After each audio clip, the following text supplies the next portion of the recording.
jungle. Who wants to smoke? I didn't think so. Use a joke, about to get your ankles broke. Chasing C notes. Chasing C notes. Welcome to the jungle. Who wants to smoke? I ain't think so. Use a joke, about to get your ankles broke. Chasing C notes. Dynasty.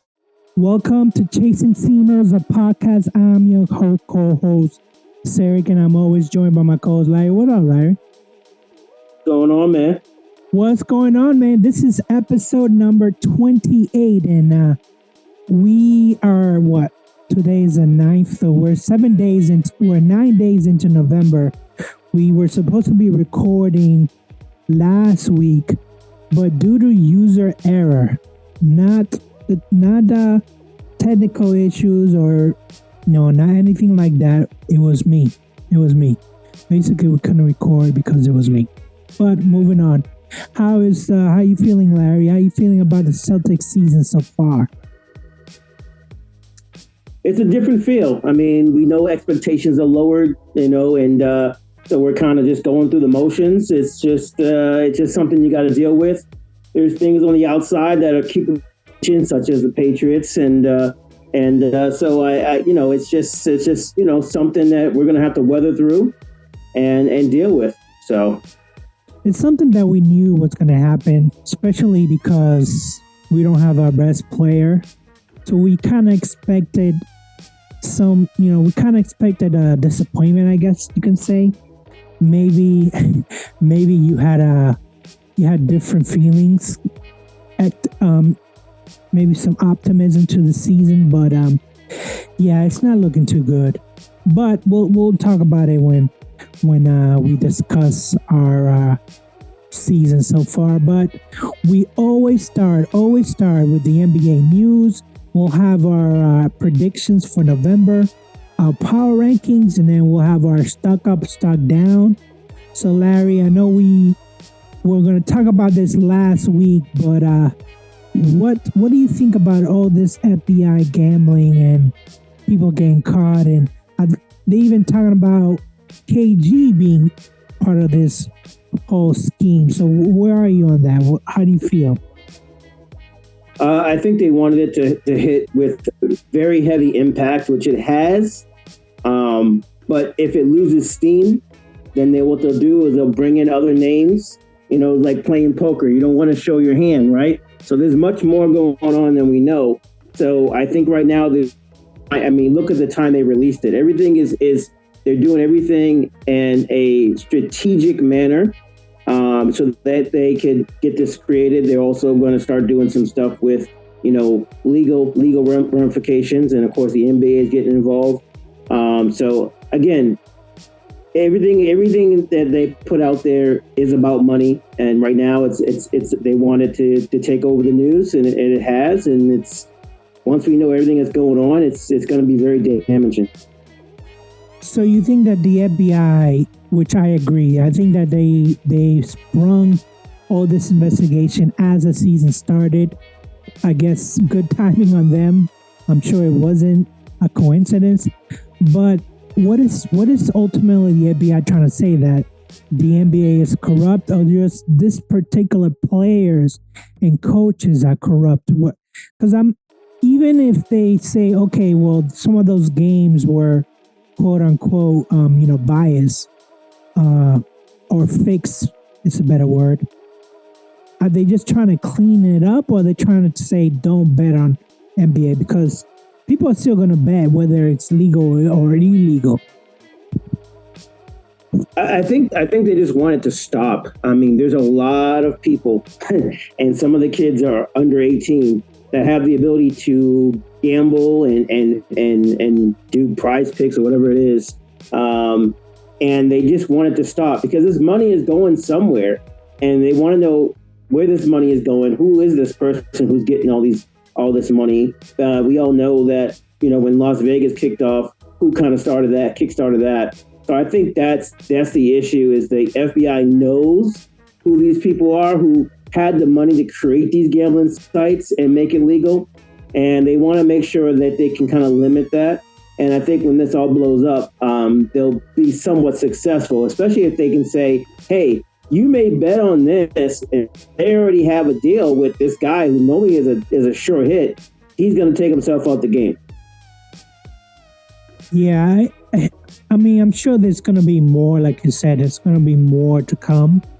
But I don't get good vibes from what are they trying to accomplish here, because I feel like we know that there's some games that are fixed, but are they trying to show? Eventually, I think, to be honest with you, now I just thought about it. Eventually, some referees are going to be swept up on this. And that's when I think the NBA is going to be really serious. Yes, they're not showing their hand yet. It's like a game of poker. They're playing a game of poker pun, but poker is involved in this scandal, and that's what they're doing. The FBI knows what they have, and they don't want to lose steam on this. And whoever is in charge of this investigation, they don't want to have egg on their face as well, saying this fell flat on your face. So they have to make sure strategically they release certain things to get everybody involved. So there will be some other stuff that's going to drop soon. Yeah, I agree. I think there's something's coming down the pipeline. The other thing that I want to talk about is we know that we lost our best player. Indiana lost their best players and then some. So are they a lottery pick now? Would you consider them a lottery pick now? I mean, to be honest, Indiana, we didn't think they were going to do as they did last year. We know they had some kind of talent. We knew they could score points. We didn't know they were going to be a good defensive team, and they showed up at the right time. Everything is about timing. So, of course, Indiana's in our head. But if you think about it, we thought it was just going to be Boston and Cleveland last year. That's what we thought. And neither one of them were able to advance through. Ended up being New York and Indiana. So sometimes what we think is going to happen doesn't happen. And we know injuries plays a part. We lost 3 people who were in the number 0 last year. And, I know there's talk about time, load management, and should we kind of focus on that? And should we have less games? We know that's not going to happen because that's going to be less money.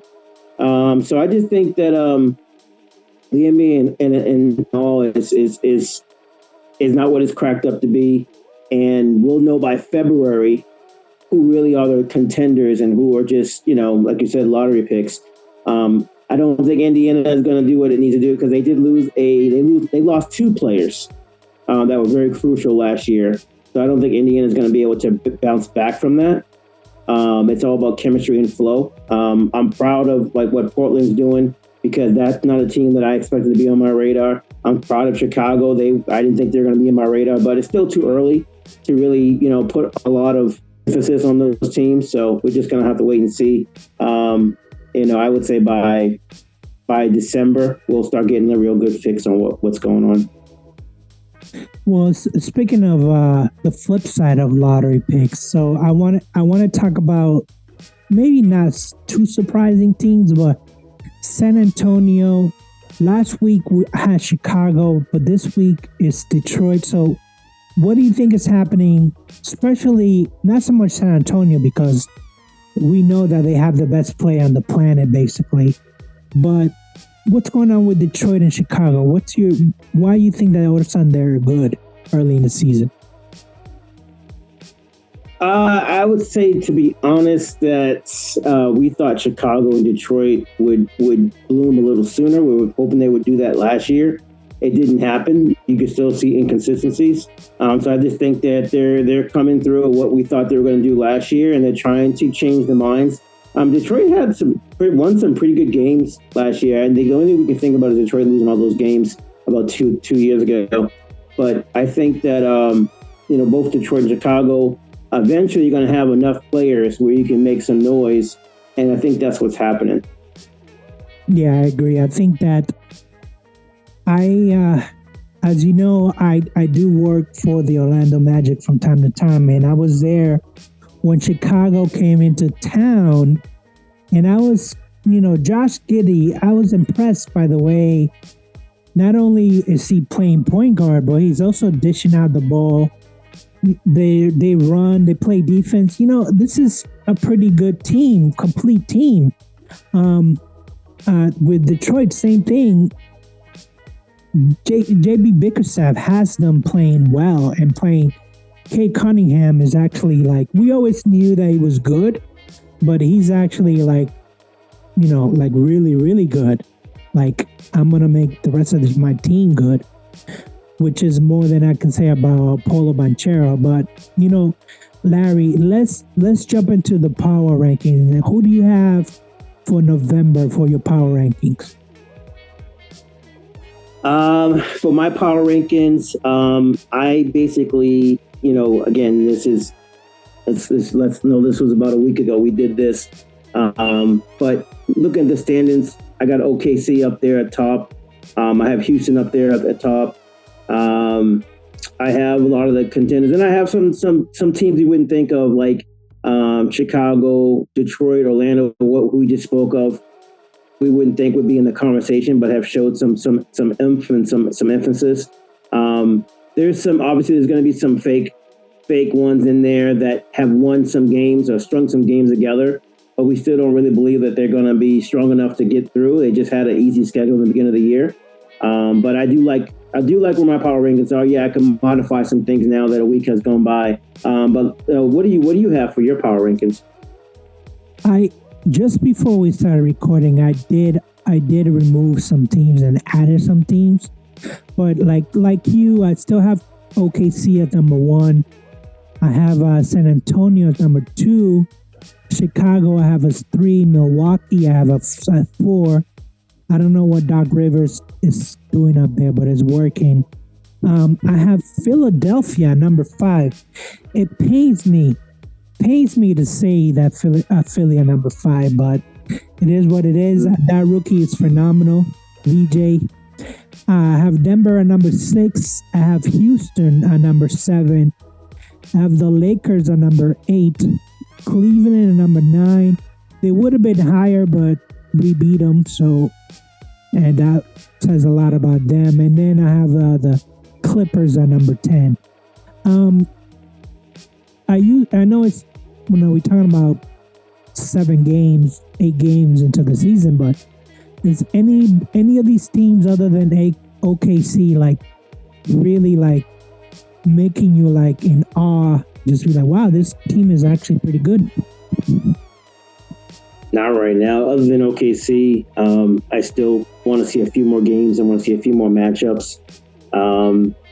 Congratulations if you had an easy schedule or you just figured it out, had a good camp, and you're able to figure it out quicker than other teams.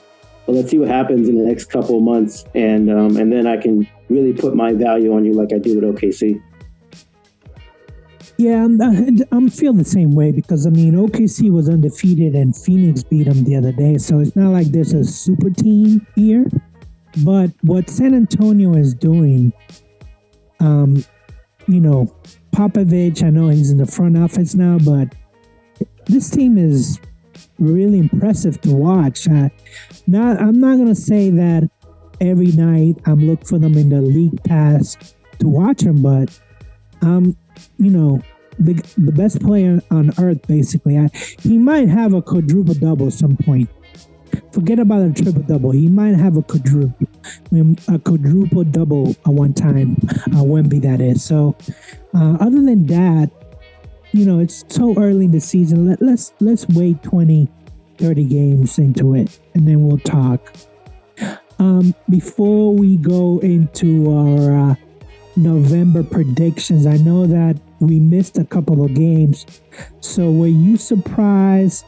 I know there was one game where we both marked them as W's, but they ended up losing that game, and that was against Utah. But other than that, were you surprised by the outcome? No, again, my expectations are lowered. And to be honest, it was like a game-winning type shot at the last minute, so that could have went either way. So those are just ones you just got to chalk off and say, good shot. But yeah, I expect us to lose games to teams that we should beat, and I expect us to win games that we should have no business in. Like, I think we could probably beat Philadelphia eventually, just because we've beaten so many times before and we know their style of play. But I just think that there's going to be a lot of loss, just because we're figuring things out and we don't really know how good we are, and other teams don't know how good we are.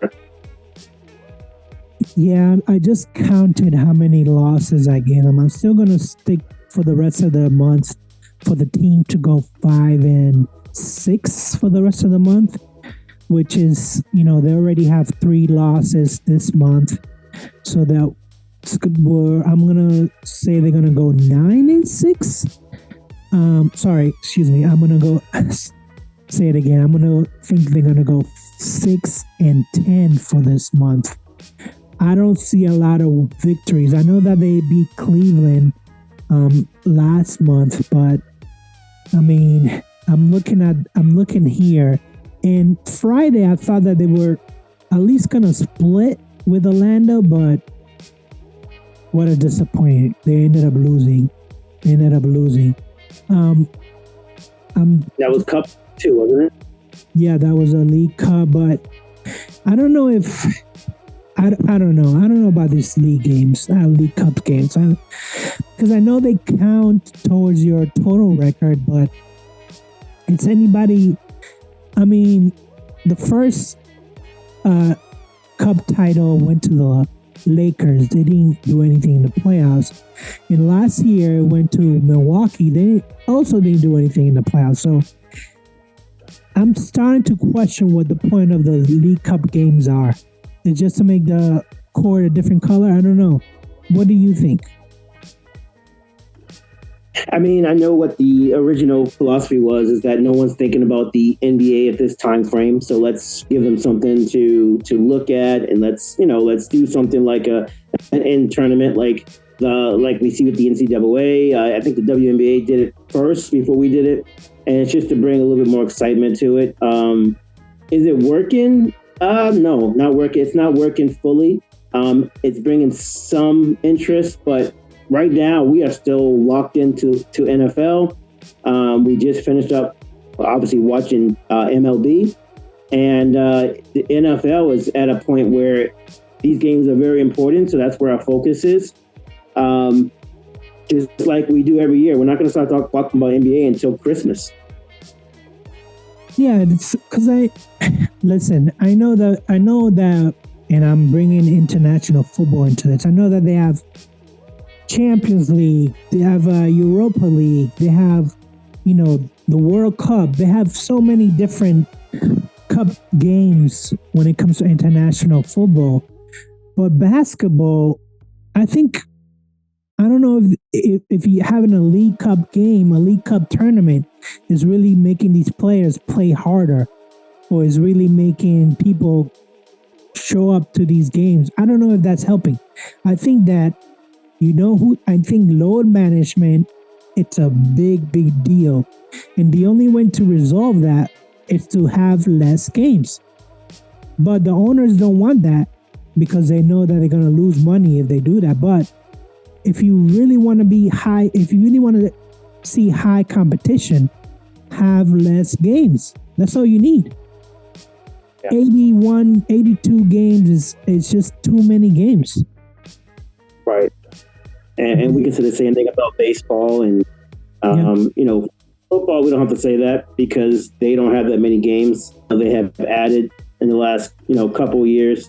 There's still not enough games where every game is very important because there's not that many games. If they brought that, that's why we think we look at playoffs for the baseball and basketball a little bit more intensely than we do regular season. But, it is what it is. They want to sell tickets. They want those games. I understand. They want to see different matchups. They don't know, you don't know what's going to happen. You can buy tickets to a game and the guy you really want to see could be injured. That's just something you have to deal with. But, I just think I have to say that what the NFL is doing with going to London, going to Germany, going to these places and giving us a 9:30 game is helping, because that was the one thing I didn't like about the NFL is because you have all these games at 1 o'clock and you can't watch them all at the same time.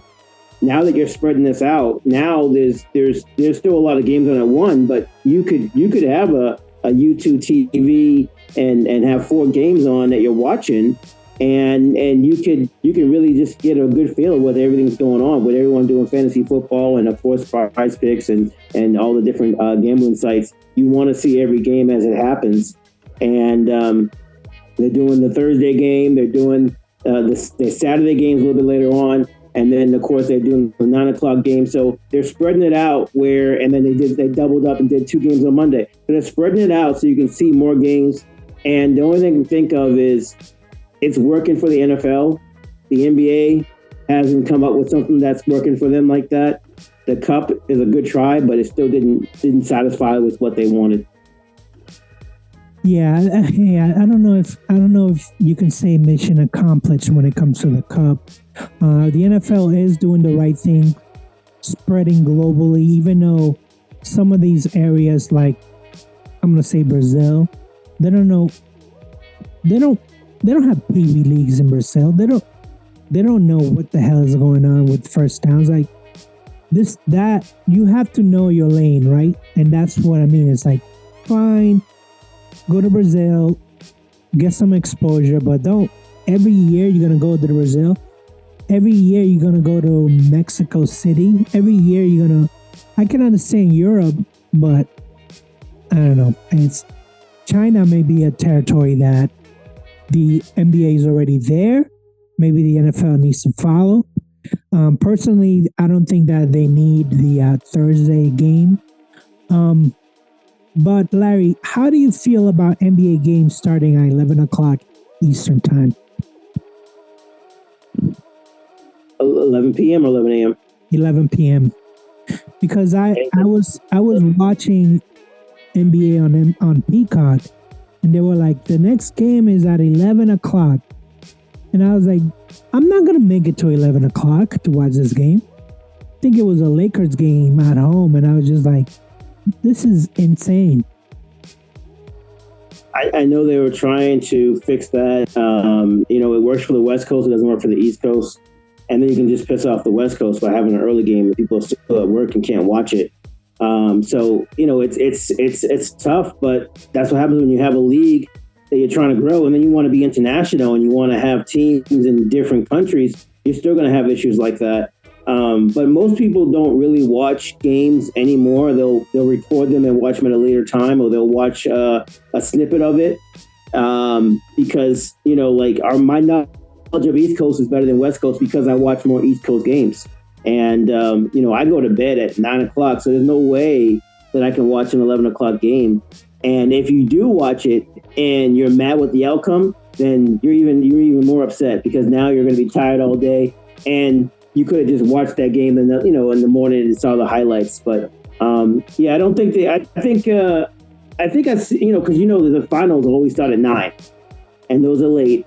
But I've seen some West Coast games. I've seen some OKC games that will start at 7 or start at 8.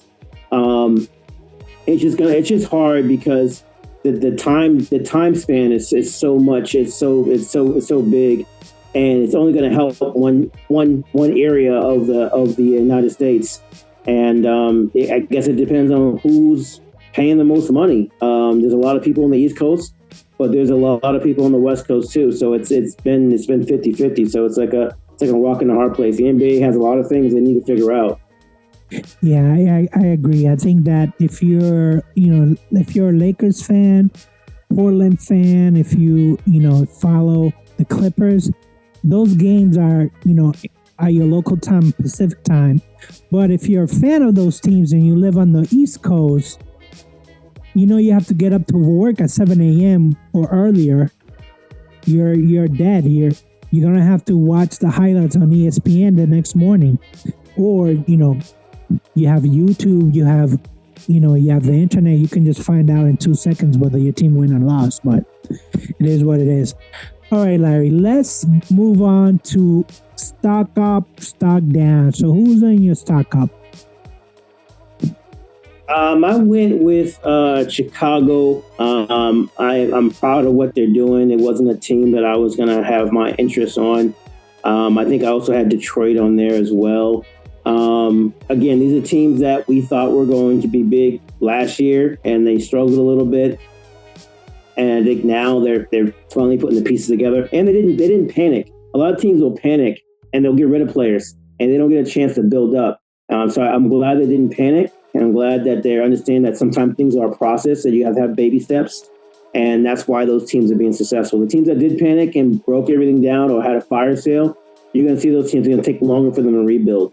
So I'm hoping that teams can understand that you have to. You got to have some patience, and you got to have things kind of build up and flow. We've seen that with the MLB and how that's been successful, and I'm glad the NBA, some of the NBA teams are starting to fill in that part. Yeah, I also had on my stock up. I also had the Bulls on there. I think Chicago, it's doing something right. I don't know if when they face some of these teams, some of the really, really good teams like Milwaukee, Cleveland, New York, I don't know if the outcome is going to be great, but so far so good. I think I like what they're doing. Also, my stuck up, I have Josh Minot.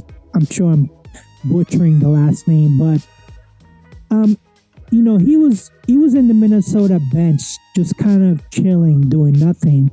He came over in that trade with Garza, and he's actually a pretty good player. He can rebound, he can score, he can block shots. I'm actually impressed. And we were, our best rebounder right now is Keta, but Josh is doing some things. The other thing that I'm also impressed is Anthony Simons. Excuse me. The guy, he can score, no doubt about it. I mean, he has game. He can score against the best of them. So I'm just impressed with those two guys. Larry, who is in your stock down?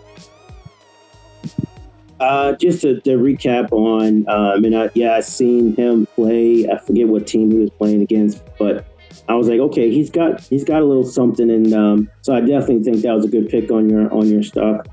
My stock down, I got teams on there. Actually, I didn't go with teams on there. I went with players that I feel like need to improve, and I just think that I think JB was on there. I think he needs to start figuring things out. And he's scoring points. He's doing everything he needs to do. But I think it's more leadership that he needs. You don't have that same team. And everyone, they said you were the guy. They called you the finals MVP. So you are the guy. But I just feel like, Celtics have always been team ball. We always been team, and we saw that last year where we didn't know who the highest scorer was going to be, and Tatum took a step back so the team could get better, and it helped. Now Tatum's not here, and we have a lot of new pieces that we don't know how it flows. We don't know, so I just think that JB needs to really kind of think about it and deal with it and realize everything that's going on. There's a lot of pressure on him. I understand. But we definitely need him to things out, and maybe if he needs to be more a facilitator, which I never thought he had a lot of assists, maybe he needs to try to figure that part out. Yeah, I think the first game was kind of disappointing because he didn't take the last shot, and this is his team now. There's nobody else you'd want the last shot of the game to go to, and he wasn't really trying, or maybe he was double teamed. I don't know what the case might be, but you got to go and get the ball. The ball is yours. You got to go get the ball and you got to shoot the ball. Although he is scoring, I think he's ninth in the league in scoring. He's got that down, but you got to, forget about 30 a game. You got to be up there like 35, even 40. You got to take over. You're supposed to be an all-star.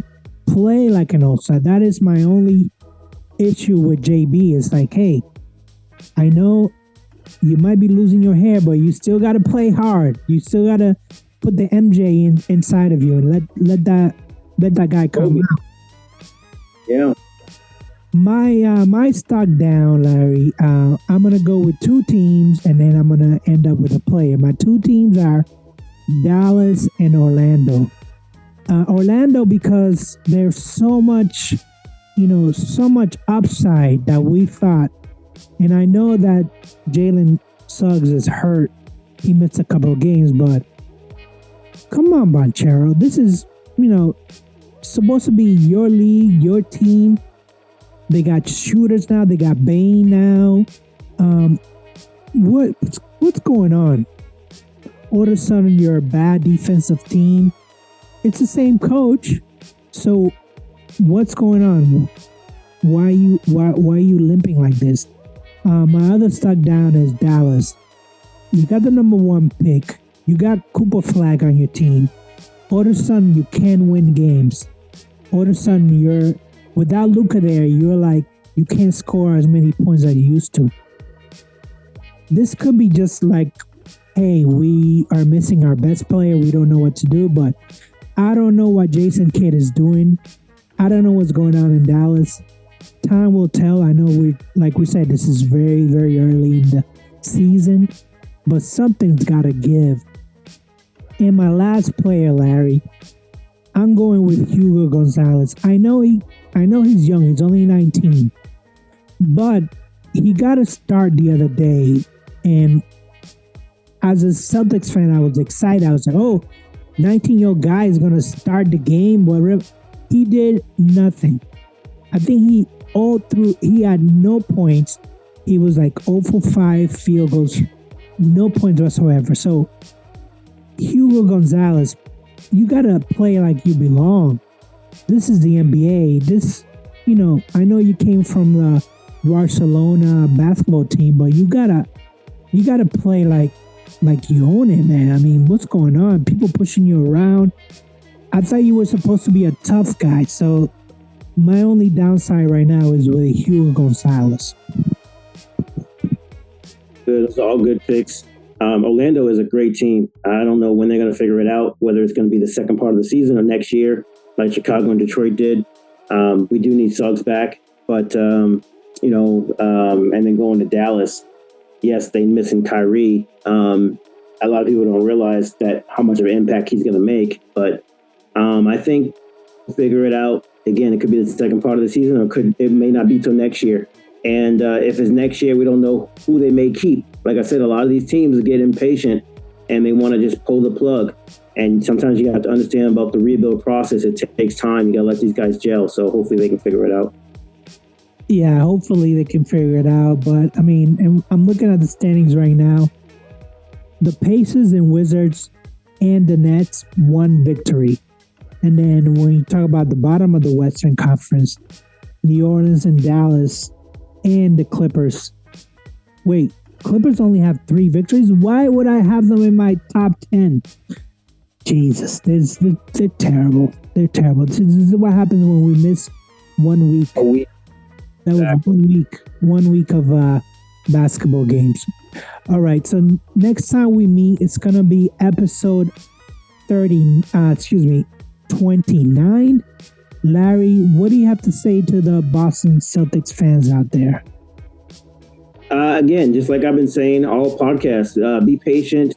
We are going to have to rebuild. We lost 3 key players. 2 are not coming back, and 1 is, may come back at the end of the season or maybe next year. So we're a different team. So different implications and different impacts. So just be patient. Enjoy the run for the Patriots. Hopefully we can take care of the Bucks today, and just go with that. But basketball is going to be basketball, and we'll start watching it more after December 1st. We'll start thinking about who's really contenders and who's pretenders. Yeah, I agree. I agree with all of that. I say go Celtics, go Patriots, and we'll see how it turns out. So with that said, I say peace. Peace. Hi guys, thank you for listening to this episode, Chasing Dino's podcast. If you have any concerns or questions, feel free to email us at simsportsmedia@gmail.com. And please subscribe to this channel, this page, whatever it is, platform that you listen. Peace.